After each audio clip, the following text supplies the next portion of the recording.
Hi. So this is a bit chatty. I think of a thing I'm gonna say here.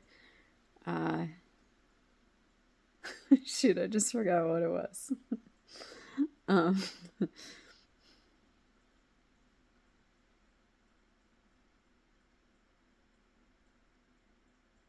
oh, I know. Meditation. So meditation is, one of the foundational practices of a lot of meditation, contemplative prayer, whatever you want to call it, is like a foundational practice, right? In many traditions, and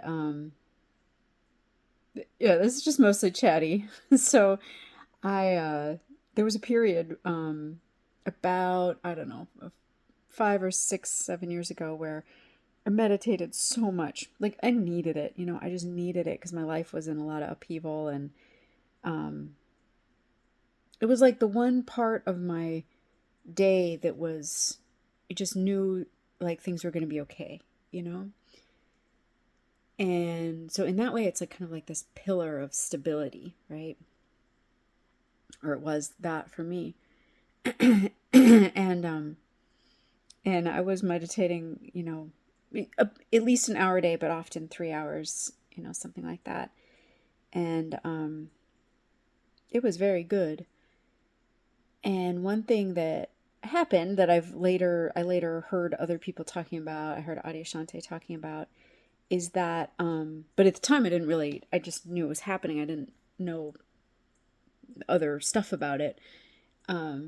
Is that I would only sleep about 5 hours a night, and that like peak, like that most intense period was about 9 or 10 months, and I had so much energy during the day, like just so much.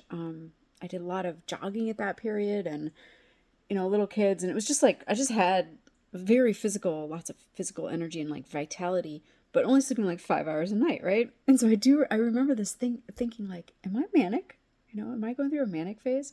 But it didn't feel like that, because there was also that grounding.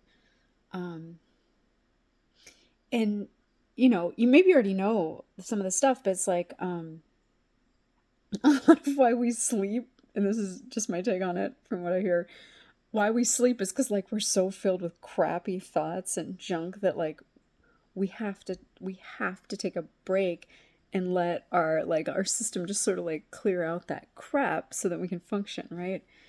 And so when you are meditating a lot, that happens, but in a more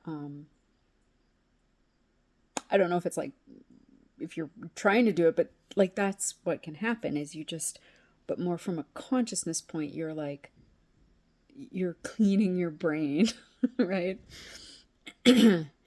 And so you don't have to sleep as much. Like that function is done while you're awake. Um, so I just think that's pretty cool. Like that's what I mean, a chatty post. Like I just think that's cool. And there's a lot of ways you could go with that in terms of logistics in your life, right? One being that often people say, "Well, I can't meditate because I don't have the time." And I don't know if it's across the board, but it does seem like no, you probably actually can, because whatever you meditate, that amount of time is worth at least the same amount of time in sleep. Um, and certainly, like, just that, like, 20 minutes a day or so, 30 minutes a day, it's even 10 minutes a day of like dropping into meditation, it's going to make the rest of the day easier. It just sort of happens. You almost don't even know how it happens, but like I know that in myself, and I've heard that reported from clients and just people. Um, and so when your day is easier, you're accumulating less junk, right, for your mind to clean. Um, and I'm not trying to like push meditation when I'm talking about this.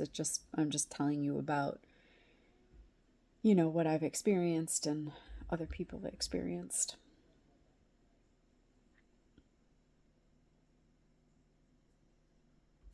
Yep. I remember my dad saying when I was little, like, meditation is good, Banjo. My nickname was Banjo. Meditation's good. It's like basically all he ever said about it. He was right. All right. Bye.